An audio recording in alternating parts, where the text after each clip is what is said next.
إن الحمد لله نحمده ونستعينه ونستغفره ونعوذ بالله من شرور أنفسنا ومن سيئات أعمالنا من يهده الله فلا مضل له ومن يضلل فلا هادي له وأشهد أن لا إله إلا الله وحده لا شريك له وأشهد أن محمدا عبده ورسوله يا أيها الذين آمنوا اتقوا الله حق تقاته ولا تموتن إلا وأنتم مسلمون يا أيها الناس اتقوا ربكم الذي خلقكم من نفس واحدة وخلق منها زوجها وبث منهما رجالا كثيرا ونساء واتقوا الله الذي تساءلون به والأرحام إن الله كان عليكم رقيبا يا أيها الذين آمنوا اتقوا الله وقولوا قولا سديدا يصلح لكم أعمالكم ويغفر لكم ذنوبكم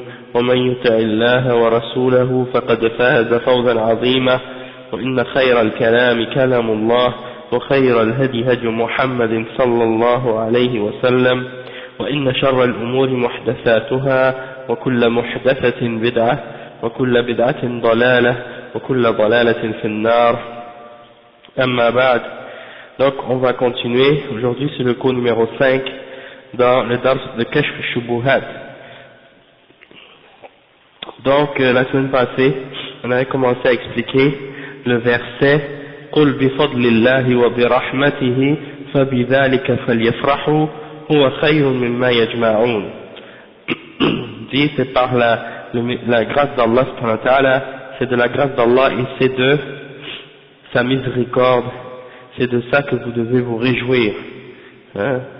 C'est meilleur que ce qu'il ramasse, ce qu'il ramasse de bien ou autre chose. Donc le chef il explique ça, il dit إذن فالعناية بتحقيقه يعني بتحقيق يعني التوحيد وتحقيق الإسلام من صفات العقلاء ذكورا وإناثا والإهمال لهذا الفرض العظيم التوحيد والتقليد للآباء والإخوان والمعارف تقليدا أعمى بدون فهم لا ينبغي من المسلمين ولا يجوز لهم أن يرضوا لأنفسهم بهذا فإن هذا من ضروب الجهل التي يلام عليها الإنسان السميع البصير.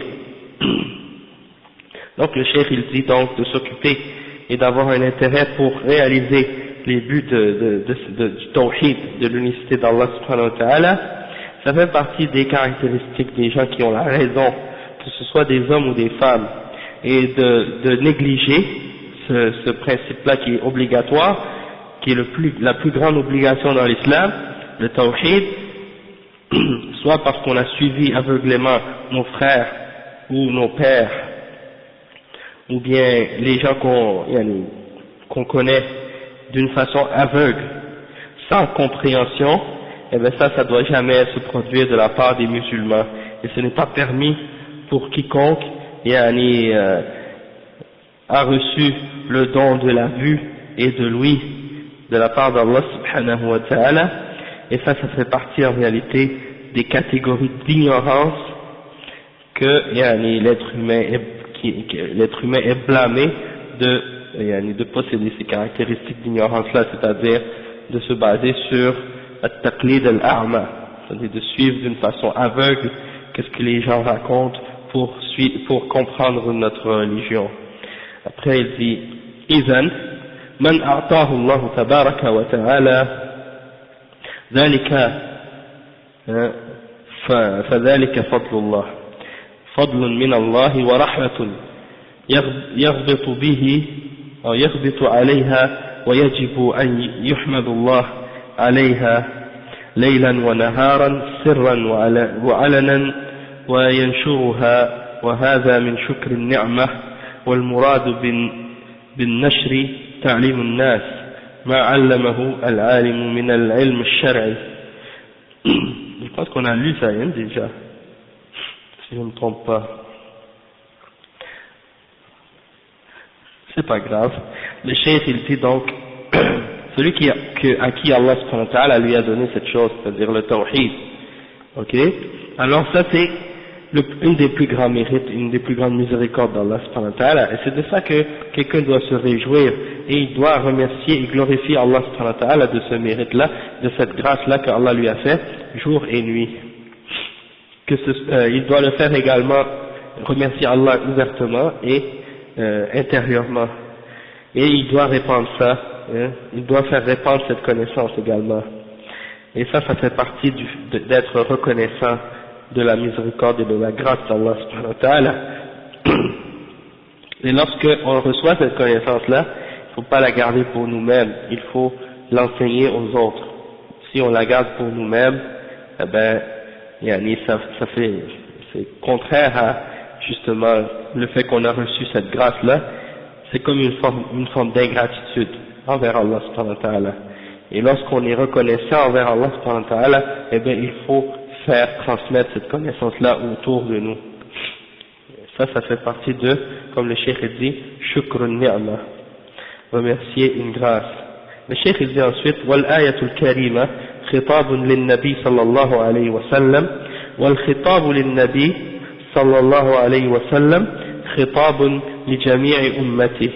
Qul ya Muhammad bifadlillah alladhi huwa al-islam alladhi huwa a'zamu fadlin تفضل الله به علينا لأنه أنقذنا به من العذاب الدنيوي والعذاب البرزخي والعذاب الأخروي. Donc le cheikh il dit que cette ayah qu'on a mentionnée au tout début, eh ben ça s'adresse au prophète Mohammed sallallahu alayhi wa sallam avant tout, parce que Allah subhanahu wa ta'ala dit au début de ce verset-là, qul, c'est-à-dire c'est un verbe impératif qui ordonne au prophète sallallahu alayhi wa sallam de dire aux gens, c'est-à-dire ô Muhammad, dis aux gens, ok, et le chef il dit que tout discours ou toute parole qui est adressée au prophète Muhammad sallallahu alayhi wa sallam, ça s'adresse en même temps à toute sa umma. Toute sa umma est concernée par ce commandement-là et par cet ordre-là.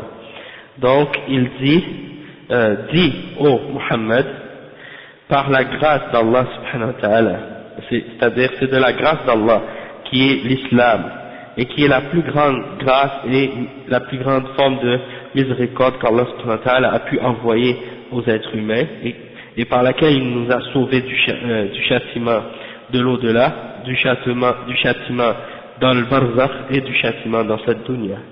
Donc ça c'est le plus grand mérite et la plus grande grâce d'Allah subhanahu wa ta'ala. Et de sa miséricorde,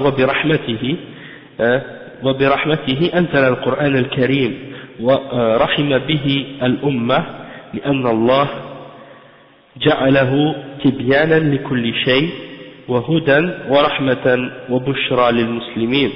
Donc on doit être reconnaissant et on doit se réjouir de la grâce d'Allah subhanahu wa ta'ala qui est l'islam, et également de la miséricorde d'Allah subhanahu wa ta'ala qui est le fait qu'Allah a fait descendre le Coran. C'est ça sa miséricorde, parce que Allah subhanahu wa ta'ala il a appelé le Coran Rahma, il a dit que c'est une miséricorde. Donc Allah a fait miséricorde à cette umma par le Coran, et il a fait que le Coran soit une source de clarté et une clarification pour nous dans toutes nos affaires, et une source de guidance, de miséricorde et une bonne nouvelle pour les musulmans.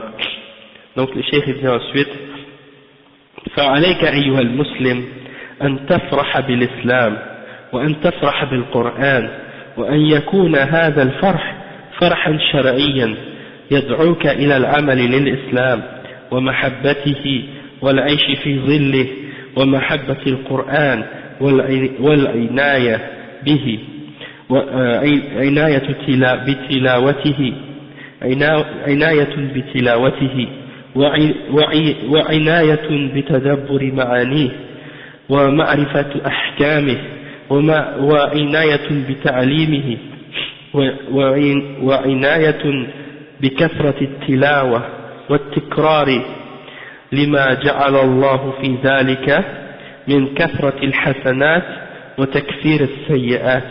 Donc le cheikh il dit, oh toi le musulman, tu dois te réjouir donc de l'islam et tu dois te réjouir du Coran, hein, parce que c'est une grande ni'ma qu'Allah a fait en faisant descendre ce Coran sur nous. Donc il dit, il faut que cette joie que tu as et que tu éprouves pour ces deux choses-là, l'islam et le Coran, eh bien il faut que ce soit une joie qui te pousse et qui t'appelle à appliquer une action pour l'islam et à faire des choses pour l'islam et à aimer l'islam et à vivre dans l'ombre de l'islam et à aimer le Coran et à avoir un intérêt pour le Coran et à avoir un intérêt pour sa récitation et un intérêt pour la méditation sur ses sens, de réfléchir sur la signification des versets qu'on lit dans le Coran. C'est pas juste réciter les mots, mais il faut aussi méditer sur pourquoi Allah il dit ça, pourquoi il nous demande de certaines choses, c'est quoi dans le sens que c'est quoi la sagesse derrière cette révélation-là. Et donc quand on réfléchit sur le sens des mots que Allah subhanahu wa ta'ala a révélés, eh bien ça nous aide à comprendre encore plus qu'est-ce qu'Allah subhanahu wa ta'ala veut de nous. Et une des meilleures façons pour comprendre le sens encore plus en détail, c'est de se référer au tafsir du Coran. Et lorsqu'on retourne au tafsir, eh bien là on lit qu'est-ce que d'autres versets expliquent parfois d'autres versets, ou bien des hadiths du prophète sallallahu alayhi wa sallam expliquent certains des versets, ou bien parfois certaines paroles des sahaba expliquent certains versets, et parfois les tabi'in ont parlé également. Sinon les ulama donnent des exemples de la langue arabe pour expliquer certains versets, et tout ça, ça nous aide à comprendre encore plus le vrai sens de qu'est-ce que Allah subhanahu wa ta'ala veut nous dire, et c'est quoi le message qu'il y a derrière la parole d'Allah subhanahu wa ta'ala. Donc tout ça, ça nous incite à méditer sur le sens du Coran et de connaître les règles qui se rapportent au Coran. Ok, toutes les règles de la vie sont expliquées dans le Coran. Donc il faut connaître ça, il faut avoir un intérêt pour cette connaissance-là. Il faut avoir un intérêt pour l'étude du Coran et de le réciter constamment et régulièrement. Ok, et de tout le temps le réciter. Pourquoi? Parce que dans le fait de le réciter constamment, il y a le fait qu'on accumule beaucoup de bonnes œuvres et beaucoup de hasanat, et que ça efface beaucoup de péchés et beaucoup de fautes. Le cheikh dit فكم سورة في القرآن الكريم يا ترى كم جملة وكم آية وكم حرفا كم جملة وكم آية وكم حرفا إنه خير كثير إذ أن من قرأ المصحف من فاتحته إلى خاتمته فإن له بكل حرف حسنة والحسنة بعشر أمثالها. جاء تفسير ذلك في قول النبي صلى الله عليه وسلم لا أقول ألف لام ميم حرف ولكن ألف حرف ولام حرف وميم حرف. Le cheikh dit, regardez combien il y a de surahs dans le Coran, et regardez combien il y a de phrases, et combien de versets, et combien de lettres, il y en a beaucoup. Et donc, celui qui lit le mushaf au complet, du début, de la Fatiha jusqu'à la fin, il a lu beaucoup de lettres, et beaucoup de hasanat, et chaque lettre a la valeur de 10 récompenses. Donc, le cheikh il dit que le prophète sallallahu alayhi wa sallam a expliqué ça en disant, je ne dis pas que alif lam mim c'est une lettre, je dis que alif c'est une lettre, je dis que mim, lam c'est une lettre, et je dis que mim c'est une lettre. Et chacune de ces lettres, elle vaut 10 fois sa valeur dans la récompense. Le cheikh il dit, ففي القرآن مئات آلاف الحروف فكم يكسب التالي للقرآن الذي يختمه في الأسبوع مرة أو في الشهر مرتين أو في الشهر مرة واحدة كم يكسب من الأجور. Le cheikh dit, donc quand tu regardes dans le Coran, il y a des milliers de lettres, des centaines de milliers de lettres. Donc combien de récompenses la personne qui récite le Coran au complet dans une semaine, combien de récompenses il gagne? Celui qui le récite 2 fois dans un mois ou 1 fois dans un mois, combien de récompenses il accumule? Le cheikh il dit ensuite لا شك أنه يكسب أجرا كبيرا وخيرا وفيرا إذا توفرت شروط قبول العمل وانتفاء موانع القبول، وبهذا يفرح تالي القرآن فرحا عظيما متأولا قول الله عز وجل قل بفضل الله وبرحمته فبذلك فليفرحوا هو خير مما يجمعون.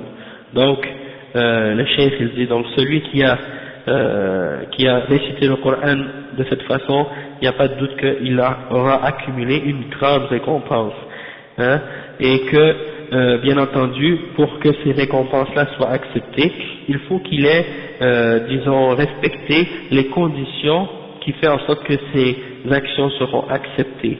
Et ces conditions-là, elles sont de deux, c'est-à-dire d'avoir al-ikhlas, et deuxièmement d'avoir al-mutaba'a, et de suivre l'exemple du prophète Muhammad sallallahu alayhi wa sallam. Al-ikhlas, c'est-à-dire d'avoir la pureté de l'intention et la sincérité dans l'intention pour que notre action soit uniquement pour plaire à Allah subhanahu wa ta'ala, et le deuxième c'est de suivre l'exemple du prophète Muhammad sallallahu alayhi wa sallam dans nos actions pour qu'elles soient acceptées. Et bien il dit également intifa al-mawani', il faut aussi qu'il n'y ait rien qui vienne pour faire empêcher l'acceptation de ces bonnes œuvres là, et c'est de ça qu'il faut se réjouir, comme Allah l'a dit dans le verset 58 dans Surat Yunus, c'est dit au Muhammad, c'est de la grâce d'Allah et de sa miséricorde, voilà de quoi vous devez vous réjouir, hein, et c'est meilleur que tout ce que vous pouvez ramasser des biens de la dunya. Donc ces hasanat là que vous accumulez en récitant le Coran et en l'appliquant et en le méditant et tout ça, c'est bien mieux que toute la richesse et tous les biens que les hommes peuvent réunir et rassembler dans cette dunya. Hein? Yassine voulait dire quelque chose?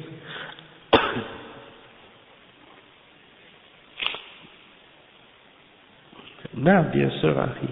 التوحيد هو إخلاص العبادة لله. Donc quand on dit en fait la première condition, c'est en réalité le tawhid. Le tawhid c'est al-ikhlas. Ikhlas al-ibada lillahi wahdah. D'accord? Ensuite le cheikh dit haqqan ya tali al-Qur'an wal muksir min tilawatihi wal haris ala al-amal bih fa inna Allah law a'taka ad-dunya بحذافيرها وجعلها بين يديك فصرفتها في الطاعة فإنها لم تعدل هذه النعمة التي أكرمك الله بها ألا وهي نعمة الإسلام ونعمة القرآن فذلك فضل الله يؤتيه من يشاء والله ذو الفضل العظيم. Le cheikh dit en vérité, ô toi qui récites le Coran et qui le fait constamment et qui le fait souvent, hein, et que tu le récites et que tu es, disons, tu as un désir ardent pour le faire à chaque fois et d'agir en accord avec ce que tu as appris, sache que si Allah t'avait donné toute la dunya au complet et tout ce qu'il y a dedans, de richesse et tout, eh ben, et qu'il la plaçait devant toi et que tu la dépensais dans l'obéissance d'Allah, sache que ça n'aurait pas été équivalent à cette grande grâce que Allah t'a fait, par laquelle il t'a anobli, hein, et c'est-à-dire la grâce de l'islam et la grâce du Coran. Et donc c'est pour ça. Et le cheikh ici, il mentionne le verset 21 dans Surat al-Hadid, ذلك فضل الله يؤتيه من يشاء والله ذو الفضل العظيم. Voilà la grâce d'Allah, il la donne à qui il veut, et Allah est celui qui possède l'énorme grâce. Hein? Al-Hadid, le fer, verset 21. Donc on passe maintenant à une autre partie de l'explication du cheikh Muhammad Abdul Wahhab. Il dit وأفادك أيضا الخوف العظيم. Donc le premier bienfait, hein, d'avoir compris yani que la plupart des gens ont ignoré le tawhid, qu'est-ce que ça nous donne? Ça nous donne que, premièrement, on a cette reconnaissance et cette joie du fait que Allah nous a bénis et nous a donné cette grâce de connaître le tawhid et de connaître la grandeur et l'importance de cette religion. Deuxièmement, ça nous donne la crainte, une crainte énorme. Et on va voir qu'est-ce que ça signifie cette crainte. Le Cheikh il dit: أفادك أيضا الخوف العظيم فإنك إذا عرفت أن الإنسان يكفر بكلمة يخرجها من لسانه قد يقولها وهو جاهل فلا يعذر بالجهل، وقد يقولها وهو يظن أنها تقربه إلى الله تعالى كما ظن المشركون، خصوصا إن ألهمك الله ما قص عن قوم موسى مع صلاحهم وعلمهم أنهم أتوه قائلين اجعل لنا إلها كما لهم آلهة فحينئذ يعظم حرصك وخوفك على ما يخلصك من هذا وأمثاله. Donc le cheikh ici il dit, Cheikh Mohammed Abdul Wahhab, il dit que donc ça te donne une grande crainte comme un deuxième bienfait, c'est que tu as une grande crainte. Pourquoi? Parce que lorsque tu as réalisé que un être humain peut quitter la foi et devenir un mécréant juste avec une parole qui sort de sa bouche, une parole, et il devient kafir, hein? Et il l'a dit peut-être et il est ignorant, il ne sait même pas que c'est kufr, hein? Mais il n'est pas excusé pour son ignorance. Donc il l'a dit et il croit que cette parole le rapproche à Allah, alors que en réalité ça l'éloigne et ça le fait tomber dans la mécréance. Comme plusieurs parmi les mouchriquins, les gens qui associent avec Allah dans l'adoration, c'est le cas, c'est ce qui leur est arrivé. Hein? En particulier, si Allah t'a donné la compréhension du fait que ce qui est arrivé au peuple de Moussa, alayhi salam, malgré que c'était déjà de bien et qu'ils avaient de la connaissance que Allah leur avait donnée, mais certains d'entre eux ont dit: donne-nous une idole ou un dieu comme eux en ont un. C'est-à-dire ils sont passés près des mouchriquins et ils ont dit: fais-nous un dieu comme eux ils en ont un. Hein? Donc ça veut dire que c'est quelque chose qui te fait réfléchir que si le peuple de Moïse ont été capables de demander ça avec la connaissance qu'ils possédaient et avec le bien qu'ils avaient à cette époque, à l'époque de Moussa, alors imagine maintenant si ça peut arriver à son peuple de Moïse, au peuple de Moïse, ça peut également arriver au peuple des gens qui suivent le prophète Mohammed sallallahu alayhi wa sallam. Non, oui, c'est l'histoire de Zatul Anwat, c'est l'arbre où les mouchriquines accrochaient leurs armes. Ils croyaient que cet arbre donnait de la force à leurs épées. Et puis, quand les musulmans qui étaient récents dans l'islam, ils venaient d'arriver dans l'islam, ils ont dit: oh messager d'Allah, choisis-nous un arbre pour qu'on ait nous aussi un arbre pour rendre nos âmes puissantes nous aussi. Et le prophète sallallahu alayhi wa sallam, il a dit: Allahu Akbar, innaha sunan. C'est-à-dire, vous suivez les mêmes paroles que les gens qui étaient là avant. Hein? Comme les peuples de Moïse a dit à Moïse, fais-nous une idole comme eux, ils en ont eu, et bien vous avez dit la même chose que eux maintenant. Hein? Donc, ça c'est dangereux, ça nous montre le danger du shirk. Parce qu'ils font du porc là-bas, ils font tout un tas de choses, et puis, en tout cas, c'est autre sujet, mais c'est juste pour dire que, qu'est-ce que tu dis, c'est vrai. Puis, juste en passant, c'est peut-être pas relié à 100% à ça, mais j'ai remarqué une chose, mais en fait, pas juste moi qui l'a remarqué, il y a plein de monde qui l'a remarqué aussi, les ulama ont parlé de ça aussi, c'est que qu'est-ce qu'ils font? c'est les kuffars, qu'est-ce qu'ils ont trouvé comme ruse? Ils sont allés dans tous les pays musulmans pour essayer de déterrer les civilisations pré-islamiques de ces différentes cultures. Donc, par exemple, quand ils vont en Afrique du Nord, ils trouvent les anciennes civilisations berbères. Quand ils vont en Égypte, ils remettent à neuf les anciennes civilisations égyptiennes. Quand ils vont en Inde ou quand ils vont en Irak, ils font sortir les anciennes civilisations des Perses. Et ils vont comme ça en Afrique de l'Ouest, partout, faire revivre les anciennes civilisations de shirk et de kufr, pour que les peuples de ces pays-là, qui sont musulmans, au lieu de prendre une fierté dans leur religion et dans le tawhid et dans l'islam, ils commencent à prendre une fierté et une honneur dans ces anciennes civilisations qui étaient dans le kufr. Et là, ils commencent à dire, mais nous, on n'était pas musulmans avant, nos ancêtres, ils étaient des idolâtres ou d'autres choses, puis là, ils commencent à rabaisser l'islam de cette façon-là. Et ça, c'est une ruse que ces ennemis de l'islam utilisent pour essayer de faire dévier les peuples musulmans de l'islam.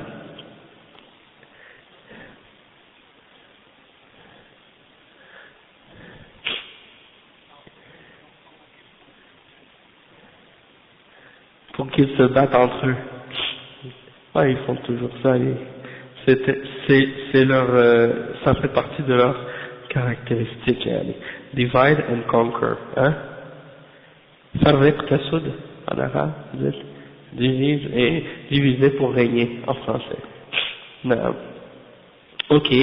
Donc, où en étions-nous? Le cheikh il dit, pour expliquer le passage qu'on a lu maintenant, on va lire l'explication du cheikh Mohammed Zayd ibn Mohammed ibn Hadi al-Madkhali. Il dit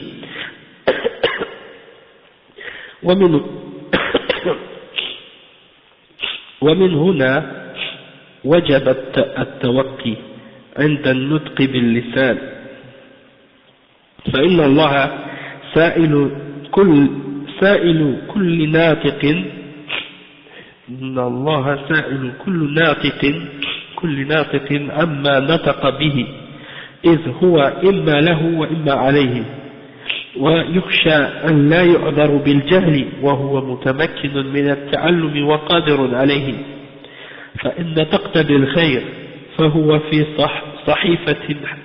صحيفة حسناتك، وإن تقتضي الشر فالشر يتفاوت، أعظمه الكفر، إذ ربما يقول كلمة كفر وهو لا يشعر أنها كلمة كفر. Donc le cheikh il dit que à partir de ça, à partir maintenant qu'on a entendu cette parole, il faut donc faire attention à notre langue. Et qu'est-ce qu'on dit avec notre langue? Cette langue elle est créée par Allah subhanahu wa ta'ala. Et le prophète sallallahu alayhi wa sallam a dit à propos de la langue, celui qui me garantit ce qu'il a entre ses deux mâchoires et ce qu'il a entre ses deux jambes, je lui garantis le paradis. Hein? Donc, c'est quelque chose pour dire que la langue c'est très dangereux. Donc, il faut donc faire attention à ce que tu as dans tes deux mâchoires, c'est-à-dire ta langue. Le cheikh il dit, Allah il va demander à chaque personne tout ce qu'il a dit à propos de chaque mot qu'il a prononcé. C'est soit en sa faveur ou soit contre lui. Et on craint que la personne ne soit pas excusée par son ignorance s'il était capable d'apprendre et qu'il avait la capacité de le faire. Si tu as la capacité d'apprendre et que tu es ignorant parce que tu n'as pas fait d'effort. C'est presque une ignorance volontaire. Dans ce cas-là, tu n'es pas excusé. Mais si tu es ignorant parce que tu n'as aucun moyen d'apprendre, dans ce cas-là, c'est autre chose. Donc, le cheikh il dit, donc si tu dis le bien, alors ça va être écrit dans ton livre de bonnes actions. Mais si tu as parlé en mal, et le mal, il est en degrés, il y a le plus pire forme de mal, c'est le kufr. Et le cheikh il dit, que peut-être que tu peux dire une parole de kufr et que tu t'en aperçois même pas que c'est une parole de kufr. Et ça, beaucoup de gens, ça arrive souvent, ils disent des paroles de kufr, ils ne savent même pas que c'est kufr parce qu'ils sont ignorants des bases de l'islam. Ils ne savent pas qu'est-ce qui fait sortir de l'islam et qu'est-ce qui fait rentrer dans l'islam. Alors, ils disent des paroles comme si rien n'était. Et surtout ceux qui ont un peu étudié la philosophie et qui veulent philosopher à propos de tous les sujets, ils croient que tout est permis, on peut dire tout ce qu'on veut et penser comme on veut. Alors ceux-là, ils n'ont pas de peur de parler et de dire des paroles qui peuvent les faire sortir de l'islam. Donc on les entend dire des paroles de kufr parfois, et même des fois, subhanallah, tu parles avec quelqu'un, et quand tu vois comment il sort des paroles avec sa langue, tu as envie de lui dire, ok, c'est suffisant, on va arrêter tout de suite, parce que, sérieusement, tu te dis, j'ai peur que cette personne prononce une parole de kufr, parce que, à la façon qu'il parle, sans aucune hésitation, sans aucune crainte, sans aucune limite, donc tu dis, cette personne-là, c'est dangereux pour elle, de la laisser de parler avec elle de cette façon-là, parce qu'elle peut dépasser toutes les limites, et elle dit même des paroles de kufr. Et surtout les femmes, Allah al-Musta'an, des fois, elles peuvent dire des paroles de kufr, parce que des fois elles s'énervent, et elles n'ont pas de connaissances parfois, ou bien elles n'ont pas de limite. Quand elles se fâchent, elles oublient tout. Quand elles sont énervées, elles oublient tout. C'est comme s'il n'y a plus rien qui les arrête. Hein? Donc ça c'est dangereux aussi. Donc le cheikh dit وربما يقولها وهو يضحك ويهزأ أو في نكتة من النكات التي يضحك بها الناس ويقول بكلمة كفر يدخل بها نار جهنم.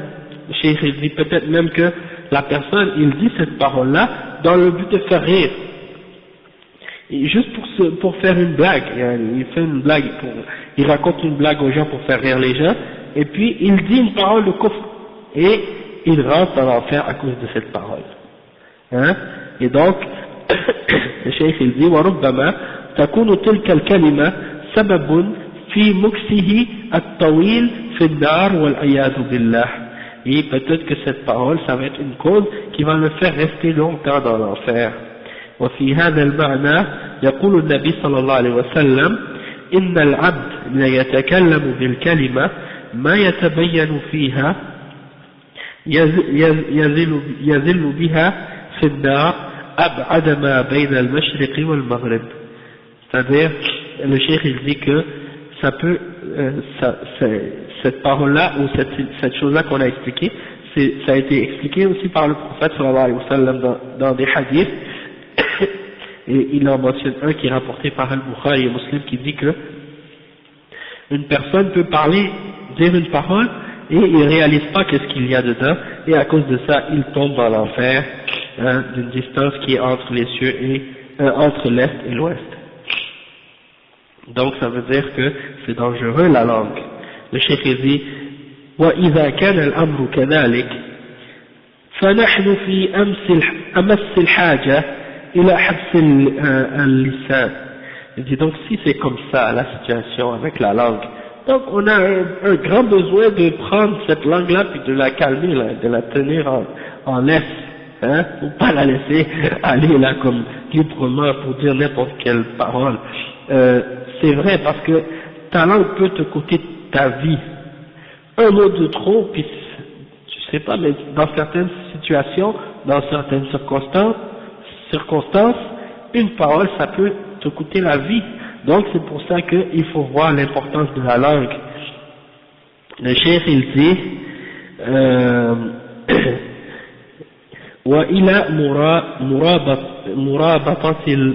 مرابطة تامة ومراقبة دائمة لأنفسنا، بحيث إذا أردنا أن نتكلم فلننظر أولا ماذا نريد أن نقول، فإن كان خيرا أمضينا، وإن كان شرا فعلينا أن نكف ونرحم أنفسنا. والكلام مزلة أقدام وقبيحة من المصائب العظام، أعني به التقصير في مراعاة ما ينطق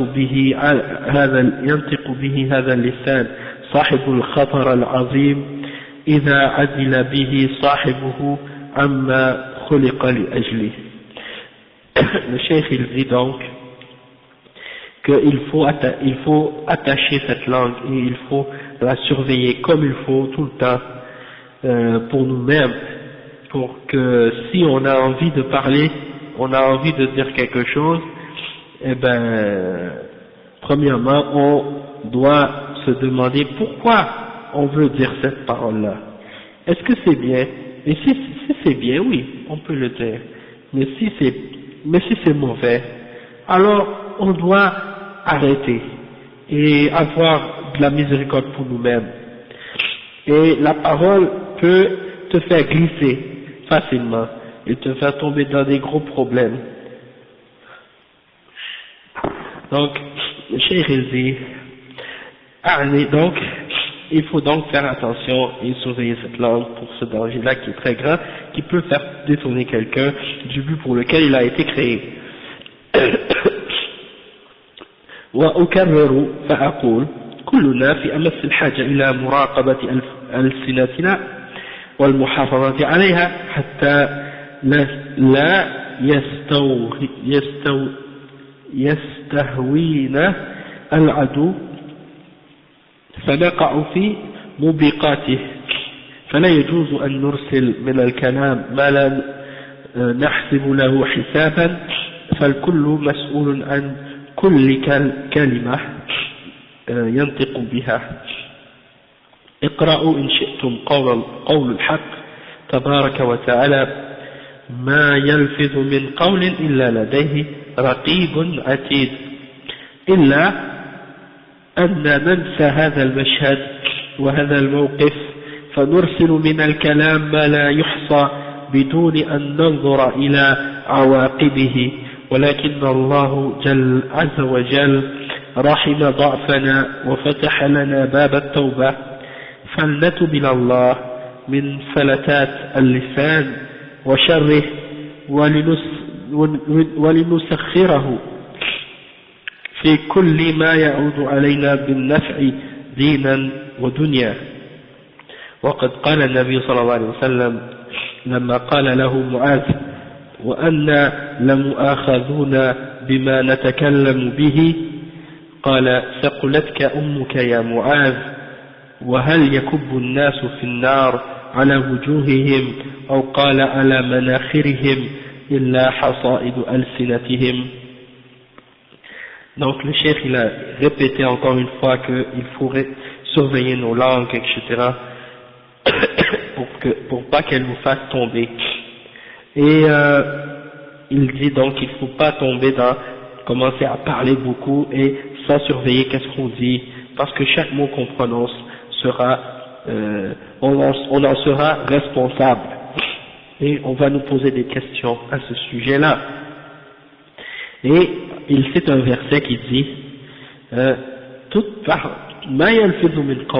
n'y a pas une parole que tu prononces excepté qu'il y a un ange auprès de toi qui est proche et qui surveille et qui écoute tout ce que tu dis et qui le prend en note. Donc il ne faut pas oublier cette réalité-là, et donc il faut regarder aux conséquences de nos paroles. Et Allah subhanahu wa ta'ala, toutefois, il est miséricordieux envers nous, et il est au courant de nos faiblesses, et il nous a ouvert la porte de la repentance.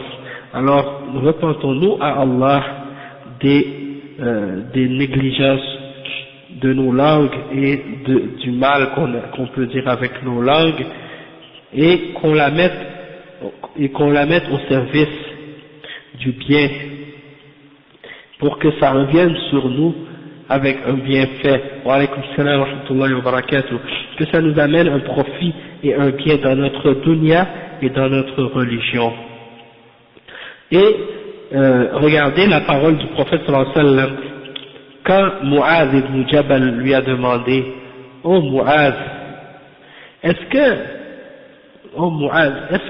Mu'adh a dit au prophète sallallahu alayhi wa sallam: est-ce qu'on va être questionné, où on va être pris pour compte pour tout ce qu'on dit ou les paroles qu'on dit, eh ben le prophète sallallahu alayhi wa sallam lui a dit, en réponse à ça, il a dit: ô Mu'az, est-ce que les gens vont être jetés dans l'enfer sur leur visage, ou il a dit sur leur nez, excepté à cause de ce que leurs langues ont récolté.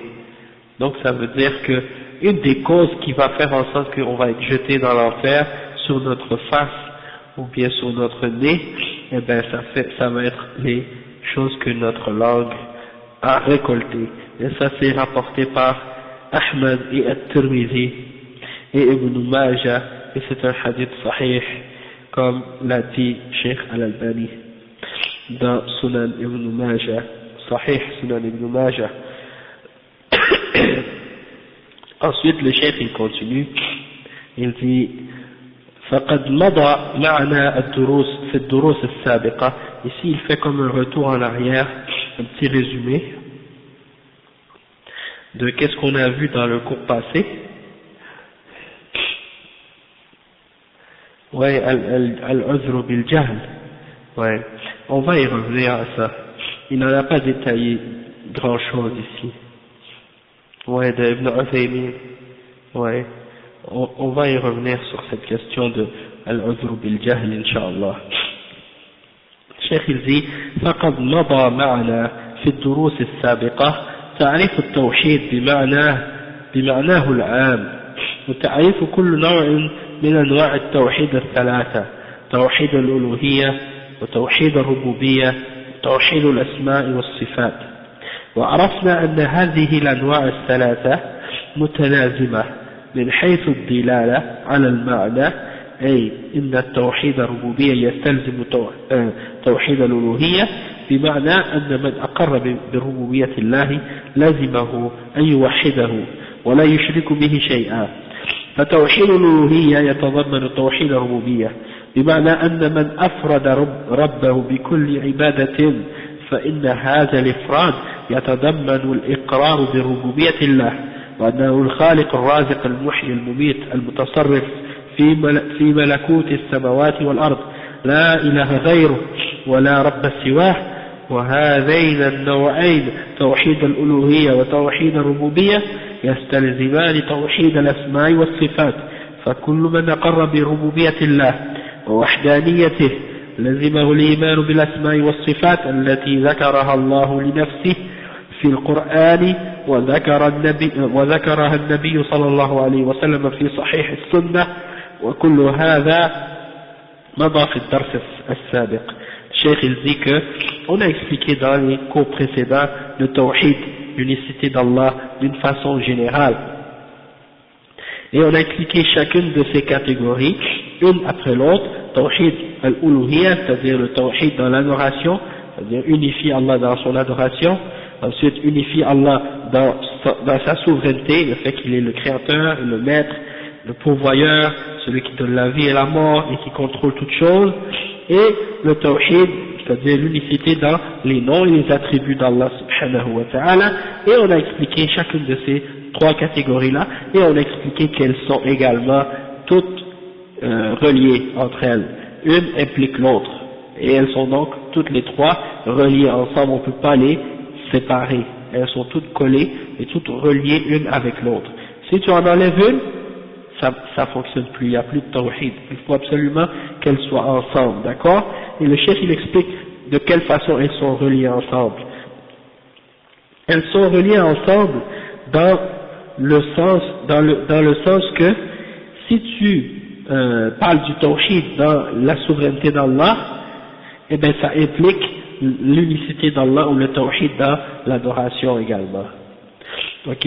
Parce que celui qui a affirmé que il y a un créateur, qu'il y a un maître qui contrôle toutes choses, eh bien, il faut absolument qu'il l'unifie dans son adoration et qu'il n'associe rien avec lui.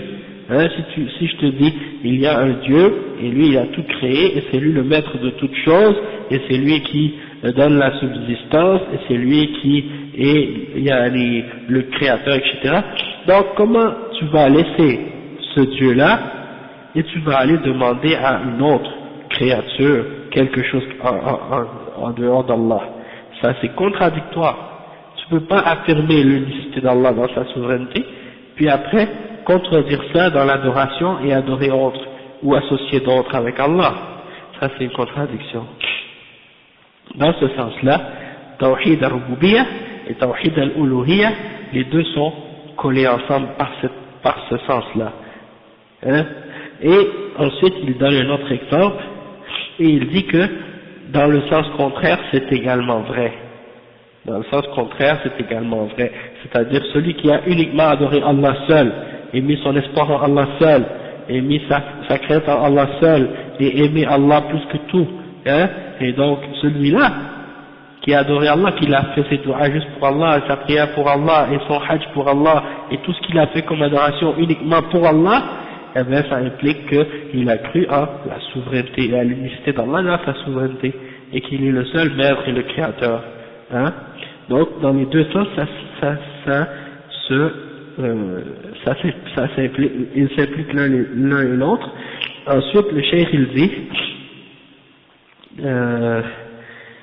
et ces deux-là, Tawhid al-Rububiyyah wa Tawhid al-Uluhiyyah, les deux impliquent quoi?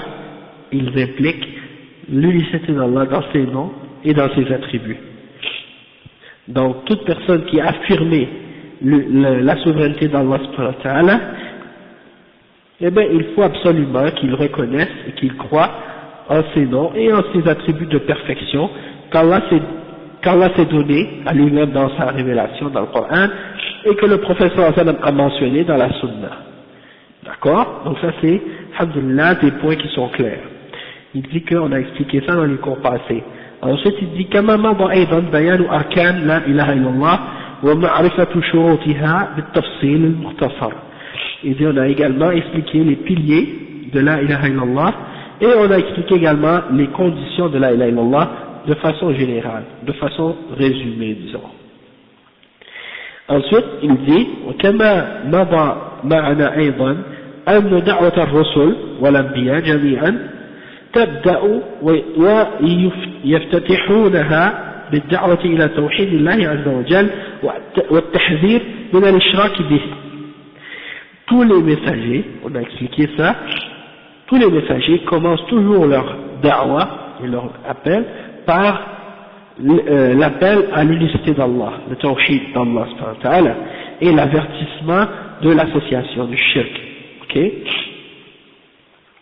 Ensuite il dit وذلك من أول رسول بعثه الله إلى قومه إلى نوح عليه الصلاة والسلام إلى أن ختمت الرسالات والنبوات بآخر الرسل وإمامهم محمد صلى الله عليه وسلم وهو ثابت في القرآن والسنة والإجماع وكتب التاريخ والسير.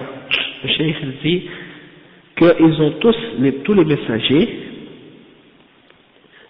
à partir du premier, comme Noé, jusqu'au dernier des prophètes et des messagers, comme l'imam des prophètes, c'est-à-dire le prophète Muhammad sallallahu alayhi wa sallam, ils ont tous appelé à la ilaha illallah et au tawhid, et ils ont tous averti contre le shirk. Et ça c'est confirmé dans le Coran, dans la Sunna, dans le consensus des Sahaba, dans l'histoire et dans la vie du prophète sallallahu alayhi wa sallam. Tout ça c'est confirmé. ومضى معنا أيضا أن الشبهة التي أدلى بها المشركون في اتخاذهم وسائط من الأحياء أو الأموات ليكونوا بينهم وبين الله عز وجل، هذه الشبهة هي اعتقاد المشركين أن العاصي والمقصر لا يستجيب الله لدعوته، نعم، ولا يلبي طلبه، ولكن عليه أن يستشفع بالصالحين من الأحياء أو الأموات ويتوسل بهم إلى ربه من أجل ما توسل به المشركون الأوائل والمعاصرون الأموات والجمادات حيث صورها وجعلوها بأسماء رجال صالحين سبقوا ومضوا أو بقوم أولياء سواء حقيقة أو غير حقيقة، فإذا أراد الجاهل جلب مصلحة أو دفع مضرة هرأ إلى تلك الوسائط، إما إلى ضريح فلان فيه فلان أو فلانة من ذكور الأمة أو إناثها قد فهم سواء حقيقة أم كذب أو كذبا، ووقفوا على قبره واستغاثوا به واستنجدوا بأن يرفع حاجتهم إلى الله عز وجل لتقضى الحاجة، بزعم أنهم قوم عصاة لا يستجيب الله دعاءهم ولا يلبي طلباتهم، فتوسطوا بغيرهم من الأحياء أو الأموات أو الجمادات. Le chef il dit que, on a expliqué la shubha des mouchriquins, cette shubha qu'ils ont utilisée pour essayer de tromper les hommes à tomber dans le shirk. Et cette shubha c'est quoi? Cette shubha c'est d'essayer de mettre entre eux et Allah subhanahu wa ta'ala des intermédiaires parmi les vivants et parmi les morts, ok, pour qu'ils soient intermédiaires entre eux et Allah. Et voilà leur shubha. Et les mouchriquins ont cru, de même que ils ont cru, les mouchriquins, que la personne qui fait des péchés, ou bien qui est, disons, faible dans sa pratique, ou qui néglige dans sa pratique, eh bien, eux, ils ont cru que Allah ne va pas répondre à son dua. Si quelqu'un a un péché, Allah ne va pas répondre à son dua. Alors, qu'est-ce qu'ils ont pensé? Ils ont dit, on va prendre des intermédiaires, des intercesseurs, qui sont des hommes très pieux, hein, qui soient vivants ou qui soient déjà morts, et eux, ces gens-là, on va passer par eux pour aller à Allah subhanahu wa ta'ala. Et donc, comme ça, on va pouvoir avoir nos vœux exaucés, même si nous, on fait des péchés, puis on n'est pas correct. D'accord? Non. Ok. Les mouchriquins, les idolâtres, ils ont dit, nous, on a des péchés. On n'est pas correct. On fait des choses qui sont pas correctes. Donc, Allah, il va pas nous écouter. Tu comprends? Parce qu'on n'est pas des bons musulmans ou des bons croyants. Donc, on va passer par quelqu'un qui est un bon croyant. Lui, il va envoyer à Dieu notre prière. Et étant donné que lui, il est bon, ben, Allah va pas refuser son appel. Tu comprends? Et c'est ça le truc qu'ils ont essayé d'utiliser pour justifier l'idolâtrie qu'ils font et le shirk qu'ils font. D'accord? Donc, qu'est-ce qu'ils ont fait? Ils ont dit, on va prendre les hommes pieux, qu'ils soient vivants ou qu'ils soient morts, puis on va prendre ces hommes-là comme des moyens pour arriver à notre Créateur, notre Dieu. Donc, c'est ça qu'ils ont fait, ils ont pris soit des êtres humains, soit des êtres vivants, ou bien soit des êtres morts, ou bien ils ont pris des roches, des pierres, des trucs comme ça, qu'ils ont pris comme des représentations de ces hommes pieux-là, comme des statues, ou des images, ou des trucs comme ça, et ils leur donnent des noms d'êtres humains, qui sont des hommes pieux, etc. Et, ça se peut que ce soit des hommes pieux, ça se peut que ce soit des soi-disant des saints, comme on les appelle des awliya, hein, et puis ces gens-là, ça se peut que ce soit réellement des hommes pieux, et ça se peut que ce soit pas vrai non plus, ça se peut que ce soit même pas des gens pieux, ça se peut que ce soit des gens qui sont des pécheurs, ou des gens eux aussi qui sont des égarés. Toutefois, il leur donne le titre d'homme pieux, ou de femme pieuse, et puis, qu'est-ce qu'ils font? Les gens de la Ummah, certains de la Ummah, ils disent quoi? Ils disent, ou bien qu'est-ce qu'ils font? Ils vont à sa tombe, ils vont à la tombe de cet homme-là ou de cette femme-là, et là ils commencent à leur demander de l'aide, leur demander à ces gens-là de leur venir au secours, des choses comme ça, ok? Et il demande à ces êtres-là de demander à Allah pour eux, ok? Donc, c'est comme si on voulait dire, bon, moi, je suis pas tellement un bon musulman, mais toi tu es un bon musulman. Alors, je vais te donner mon bon de commande, ou bien ma liste, qu'est-ce que j'ai besoin, et puis toi tu vas le donner. Ou bien, juste pour donner un exemple dans les choses de la dunya, parce que des fois on comprend mieux, hein, toi tu as ton patron, hein, et puis tu veux arriver à entrer dans la compagnie. Donc moi je te dis, écoute, toi tu es proche du patron, il te connaît, hein, donc toi tu es un bon employé, il va t'écouter, mais si moi je vais, il ne me connaît pas, etc. Donc vas-y, toi va le voir, puis parle-lui pour moi, hein. Donc ça c'est un exemple. Qu'est-ce que ces gens-là s'imaginent? Ils s'imaginent que la même chose avec les êtres humains, la créature, c'est la même chose avec Allah, le créateur de l'univers. Ils font la comparaison entre le créateur et la créature dans ces affaires-là, alors qu'il n'y a aucune comparaison entre Allah et un être humain. Et c'est ça l'erreur qu'ils font, hein. L'être humain est ignorant, son patron il connaît pas personne, il connaît juste ceux qu'il a rencontrés. Allah il connaît tout le monde. Allah il te connaît toi, il connaît moi mieux que je me connais moi-même, hein, c'est lui qui m'a créé, c'est normal qu'il me connaisse.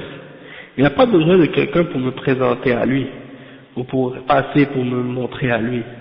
Il me connaît mieux que lui, il me connaît mieux que moi, hein. Donc ces gens-là ils ont fait une mauvaise comparaison, mauvais exemple. D'accord? Et ensuite, qu'est-ce qu'il dit donc? Il dit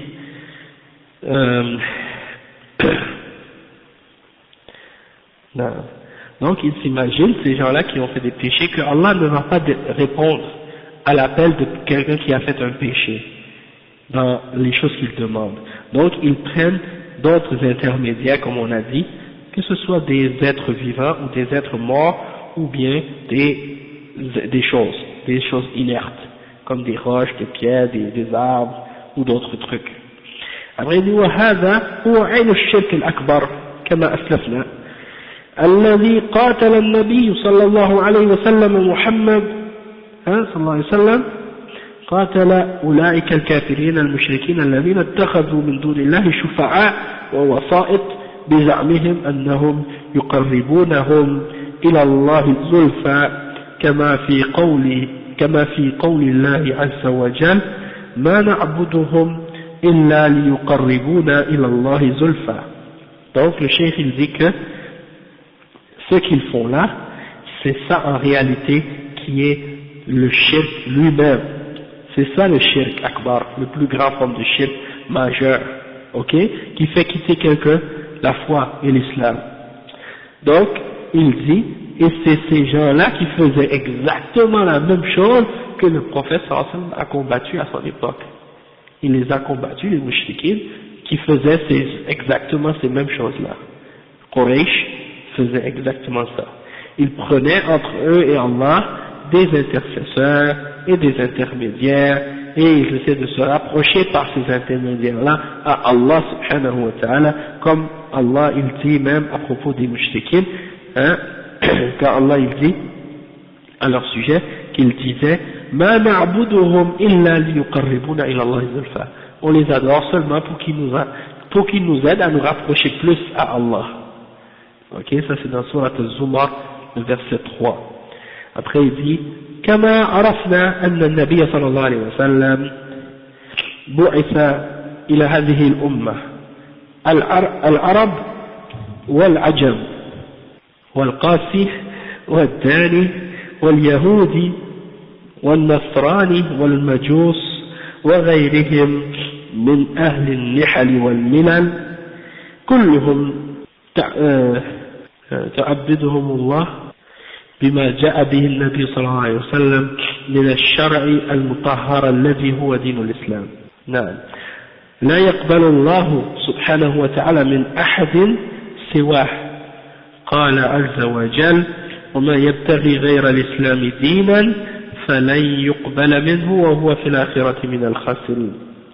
وقال عز وجل إن الدين عند الله الإسلام، فدعاهم النبي صلى الله عليه وسلم وبدأ بعشيرته لأن الله قال وانظر عشيرتك الأقربين. Cheikh il dit que on a appris également que le prophète sallallahu alayhi wa sallam il a été envoyé à cette ummah, que ce soit les arabes et les non-arabes. Il a été envoyé à tous les peuples, et même il a été envoyé aux djinns, hein, ils ne sont même pas des êtres humains, et il a été envoyé aux juifs et aux chrétiens et aux majous et aux gens qui sont éduqués ou civilisés et aux gens qui sont simples et qui ne sont pas disons civilisés, les gens de toutes les catégories. Et il a été également envoyé aux gens de toutes les croyances, de toutes les religions, de toutes les tendances. Tout le monde en entier ont été appelés à l'islam par le prophète Mohammed sallallahu alayhi wa sallam. Et ils ont tous été demandés, on leur a tous demandé de se soumettre et de devenir des serviteurs d'Allah et de suivre ce que le prophète Mohammed sallallahu alayhi wa sallam a apporté de la religion et des lois purifiées qu'Allah a révélées, c'est-à-dire la religion de l'islam. Et Allah il dit dans le Coran qu'il n'acceptera aucune autre religion en dehors de cette religion-là, et il dit dans Surat Al-Imran, le verset 85, celui qui cherche autre que l'islam comme religion, elle ne sera pas acceptée de lui, et il sera un perdant dans l'au-delà. Ensuite il dit un autre verset, c'est le verset 19 dans Al-Imran, ça dit que la religion pour Allah c'est l'islam, il n'y en a pas d'autre. Hein? Et donc il les a appelés, et il a ordonné, le prophète sallallahu alayhi wa sallam, il les a appelés et il a commencé par sa famille. Il a commencé, le prophète sallallahu alayhi wa sallam, à appeler sa famille, ses proches en premier. D'accord? Parce que Allah subhanahu wa ta'ala, il dit dans le verset, dans Surat Al-Shu'ara, le verset 214, et avertis tes proches, hein, ta famille proche. Al-Shu'ara, c'est-à-dire les poètes, le verset 214. Cheikh il dit وتوسع نطاق الدعوة فعم أهل مكة ثم اتسع نطاقها فخرج النبي صلى الله عليه وسلم يعرض نفسه على القبائل العربية قبيلة ليحموه حتى يبلغوا رسالة ربه فأوذي أذى شديدا وصابر وتحمل حتى أظهر الله الدين فانتشر الإسلام في جزيرة العرب بل وفي غير جزيرة العرب بالتدريج في خلال 23 عاما التي هي مدة نزول القرآن والسنة المطهرة. Le cheikh il dit que le cercle du da'wa a commencé de plus en plus à s'agrandir. Ça s'est agrandi pour inclure la Mecque en entier. Et puis ensuite, ça s'est agrandi encore pour inclure toutes les tribus arabes de la péninsule arabe à l'époque. Et donc, qu'est-ce que le prophète sallallahu alayhi wa sallam a fait à ce moment-là? Il allait, quand c'était la période du Hajj, et il allait se présenter à chacune des tribus pour les appeler à l'islam et pour leur demander aux chefs des tribus, lequel d'entre vous va me protéger dans mon travail et dans ma mission d'enseigner et d'appeler les gens à l'islam?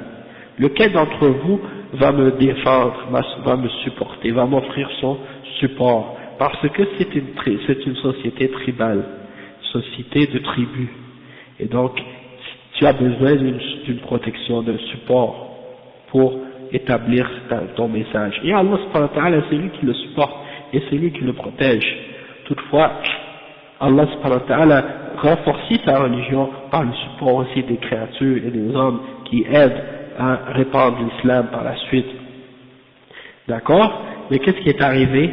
Par la suite, il s'est fait humilier, il s'est fait insulter par les mouchriquines, il s'est fait traiter de nom, il s'est fait moquer de la part des gens, hein. Mais il a été patient, il a enduré tout ça. Et Allah subhanahu wa ta'ala a fait que sa religion est le dessus sur toutes les autres religions dans la péninsule arabe, hein, et par la suite à l'extérieur de la péninsule arabe. Et tout ça à l'intérieur de 23 ans, c'est-à-dire les 23 ans de la révélation du Coran. Et également de la Sunna, bien entendu. Ensuite, le Cheikh dit, وبعد ذلك أتى الخلفاء الراشدون وساروا على الطريق والمنهج الذي سار عليه رسول الله صلى الله عليه وسلم ولم يغيروا ولم يبدلوا إلا أنهم ليسوا بمعصومين كما كان النبي صلى الله عليه وسلم معصوما ولكنهم ترسموا خطاه في الدعوة والجهاد والتعليم والحرص على نفع المسلمين والحرص على نشر الإسلام حتى يبلغ القاصي والداني فعلوا ذلك كله ووثائق التاريخ شاهدة. Donc qu'est-ce qu'il dit le chef ici? Il dit que les khulafa rachidines, après la mort du prophète sallallahu alayhi wa sallam, ils ont continué dans cette même ligne, dans cette même voie sur laquelle le prophète sallallahu alayhi wa sallam a marché, et ils n'ont rien changé, et ils n'ont rien transformé du message du prophète sallallahu alayhi wa sallam, excepté que ce ne sont pas des êtres infaillibles, ils sont des êtres faillibles qui peuvent faire des erreurs, contrairement au prophète Muhammad sallallahu alayhi wa sallam. Toutefois, ils ont suivi la voie du prophète sallallahu alayhi wa sallam dans la da'wa, dans le fait d'appeler les gens à la foi, dans le fait de lutter dans la cause d'Allah pour élever la parole d'Allah, et dans le fait d'enseigner, et dans leur désir qu'ils avaient ardent, dans leur désir de faire un bien pour les musulmans, et dans leur désir de répandre l'islam. Donc, ils ont fait que l'islam a atteint toutes les contrées. Les gens qui sont civilisés ou les gens qui sont pas civilisés, il les a atteints et il les a tous appelés à l'islam, et les trucs historiques, les textes historiques sont là pour témoigner de ça. Après le cheikh il dit أما الكفار فإن النبي صلى الله عليه وسلم لما قال لهم قولوا لا إله إلا الله لا إله إلا الله فهموا معناها وأنهم إذا قالوها نبذوا عبادة أصنامهم وحصروا العبادة لله وحده الواحد القهار فقط لأن القرآن نزل بلغة العرب وهم قوم عرب خلص يفهمون من قول الله عز وجل فاعلم أنه لا إله إلا الله أن لا إله تنفي جميع ما يعبد من دون الله وإلا الله تثبت العبادة لله وحده دون سواه فبطلت عبادة الأصنام والأوثان على اختلاف أنواعها وأشكالها غير أن القوم لم يقتنعوا بهذه الدعوة الكريمة وردوا على النبي صلى الله عليه وسلم بما قصه الله أجعل الآلهة إلها واحدا إن هذا لشيء عجاب. Donc le cheikh il dit que les kuffars, lorsque le prophète sallallahu alayhi wa sallam leur a dit de dire la ilaha illallah, ils ont compris qu'est-ce que ça voulait dire. Ils ont compris que ça voulait dire qu'ils devaient rejeter toutes leurs idoles. Et qu'ils devaient rejeter tout ce que les gens ont adoré en dehors d'Allah subhanahu wa ta'ala, et qu'ils devaient adorer Allah seul. Après, donc, le cheikh il dit, le Coran est descendu dans la langue arabe, et eux ce sont des purs arabes, ils comprennent l'arabe, la langue ils la comprennent, c'est leur langue, hein. Donc ils savent clairement qu'est-ce que le Coran signifie, ils n'ont pas besoin d'un dictionnaire, c'est leur langue, contrairement à nous aujourd'hui.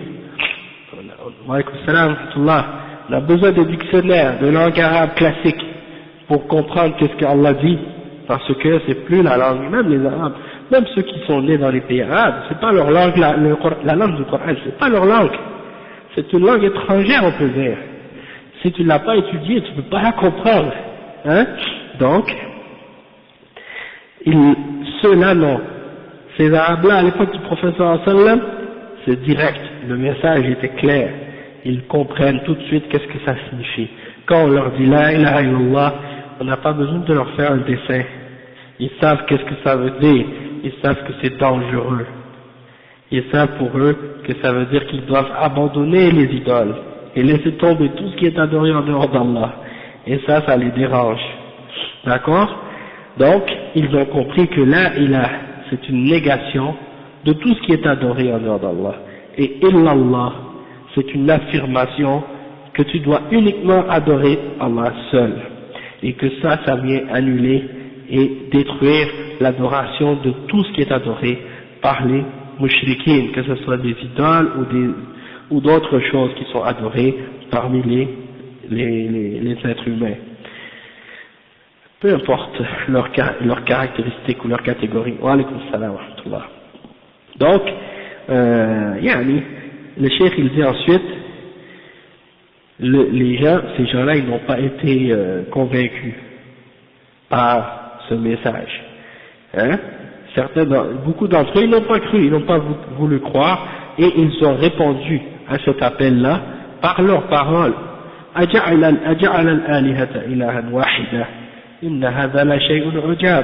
qu'il a fait de tous ces dieux-là, de tous ces idoles-là, il en a fait un seul? Ça c'est une chose étonnante.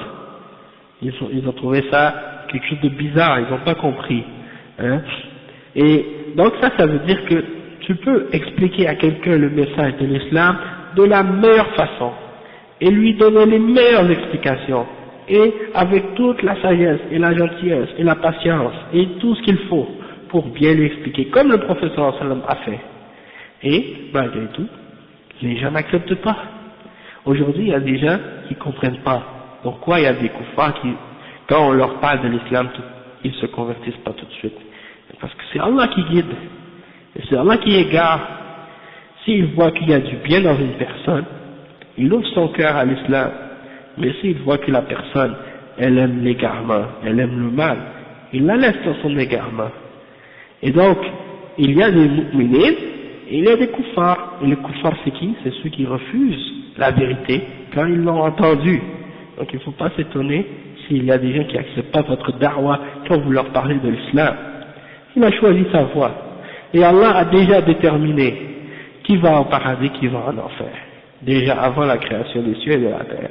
Il sait déjà qui va au paradis, qui va en enfer. Tout a été décrété déjà. D'accord? Mais c'est Allah qui sait. C'est seul Allah qui sait. Pas nous. Donc nous on fait juste transmettre le message. Et si quelqu'un refuse notre message ou notre appel aujourd'hui, ça ne veut pas dire qu'il va mourir kafir. Peut-être qu'à la fin de ça, plus tard, dans 10 ans, quelqu'un d'autre va lui présenter l'islam. Et il va accepter d'une autre personne. Hein? Mais nous, on fait qu'est-ce qu'on peut. C'est Allah qui décide.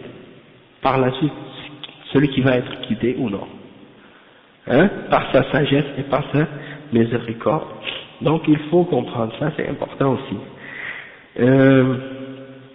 Le cheikh dit وبعد ذلك تواصوا أي وصى بعضهم بعضا تواصوا أن يمشوا ويثبتوا على ما كان عليه الآباء والأجداد من عبادة غير الله تبارك وتعالى كما قص الله خبرهم بقوله وانطلق الملأ منهم أن امشوا واصبروا على آلهتكم إن هذا لشيء يراد ما سمعنا بهذا في الملة الآخرة أي في ملة عيسى عليه السلام إن هذا إلا اختلاق يعني ما هذا إلا كذبا جاء به محمد صلى الله عليه وسلم ولم يكن وحيا ولم يكن قرآنا ولم ينزل عليه شيئا من عند الله هكذا ردوا عنادا وكبرا وحسدا لهذا النبي عليه الصلاة والسلام وتضليلا للأمة التي أعزها الله تبارك وتعالى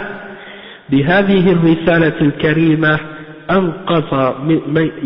أنقذ من شاء منهم أما من سبقت عليه الشقوة فإنه قد أعرض عن الحق.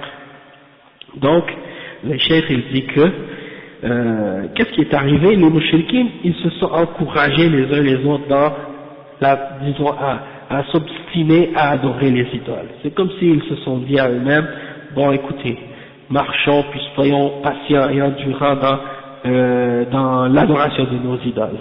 Hein? Et ça, le verset dans Surat Sad, il affirme cette parole-là de leur part. Ils ont dit, les hauts placés, les hauts parmi le peuple de Quraysh, ils ont dit, soyez endurants et gardez vos idoles, hein? Soyez fermes sur votre foi en vos idoles. Ça c'est quelque chose qui est bien. Hein? Et il disait, on n'a pas entendu ça dans l'ancienne religion, c'est-à-dire la dernière religion, c'est-à-dire la religion de Jésus, de Isa. Et ça c'est quelque chose qu'il a inventé. C'est-à-dire ça c'est quelque chose que le prophète Mohammed sallallahu alayhi wa sallam, il a inventé de sa propre tête. C'est pas une révélation qui vient d'Allah, tu vois. Et donc, le cheikh il dit quoi? Il dit ça c'est juste un mensonge. Hein? Ils disent ça c'est juste un mensonge que le prophète sallallahu alayhi wa sallam a amené, et ce n'est pas une révélation ni un Coran. Et le cheikh il dit, c'est comme ça qu'ils ont essayé de répondre, par arrogance, par fierté, par orgueil au prophète Mohammed sallallahu alayhi wa sallam, hein, pour essayer d'égarer les gens et les empêcher de suivre le droit chemin. Et le cheikh il dit, mais ce noble message, par ce noble message de l'islam, Allah a sauvé qui il veut, et ceux pour qui il avait déjà destiné qu'ils allaient être malheureux, eh bien ceux-là ils se sont détournés de la vérité. Wa alaykum salam wa rahmatullahi wa barakatuh. Il ne faut pas douter de la justice infinie d'Allah subhanahu wa ta'ala. Il ne faut pas douter de la sagesse infinie d'Allah subhanahu wa ta'ala. Il ne faut pas douter de la miséricorde infinie d'Allah subhanahu wa ta'ala, et il ne faut pas douter de la connaissance infinie d'Allah subhanahu wa ta'ala. Tout ce qu'il fait, il y a une connaissance, il y a une sagesse, il y a une miséricorde, il y a une bonté là-dedans, même si on la comprend pas, même si on la voit pas, elle est là. Hein? Et Allah, quand il égare une personne, c'est pas par injustice, et c'est pas pour rien, non, c'est par sa sagesse et sa connaissance infinie. Celui qui est sincère et qui veut voir le droit chemin et qui veut le suivre, Allah va l'aider. Celui qui veut s'aveugler et qui veut suivre ses passions, Allah subhanahu wa ta'ala va l'aider dans ça aussi. Celui qui cherche quelque chose, il va le trouver. Hein? Donc, on va s'arrêter ici pour aujourd'hui, puis on continue ça, Inch'Allah, samedi prochain, bi'idhnillah. On va continuer là où on était arrivé, bi'idhnillah. سبحانك اللهم وبحمدك أشهد أن لا إله إلا أنت أستغفرك وأتوب إليك.